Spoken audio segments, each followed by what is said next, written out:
Eh, yung brief mo naiwan doon sa kama niya. Hindi yun sa akin. Kasi yung brief ko, butas-butas. Oo nga.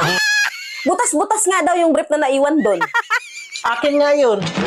Pero, hindi ko siya inaraw-araw. Eh, tinatanggi mo pa? Nakitang-kita ka sa CCTV na inaraw-araw mo? Eh, anong oras ba na nakita mo doon sa CCTV? Sabi ng friend ko, pumupunta ka doon 7 p.m., 8 p.m., and 9 p.m. Hindi nagsisinungaling yan. Oh, sa gabi pala ako pumupunta eh. So, ginabi-gabi ko siya. Hindi ko siya inaraw-araw. Sinungaling siya. Yan ang sabi ko sa iyo eh. Huwag kang basta-basta maniniwala sa kanya. Ano bang meron sa kanya na wala sa akin? Magkaiba ba ang itsura sa kanya at sa akin? Pareho lang. Maliit lang kasi yun sa'yo. Bakit ba gusto mo paglaruan ng mga babae? Eh, di ba ikaw naman nagturo sa akin yan? Sabi mo pa nga, laruin mo muna bago tuplok.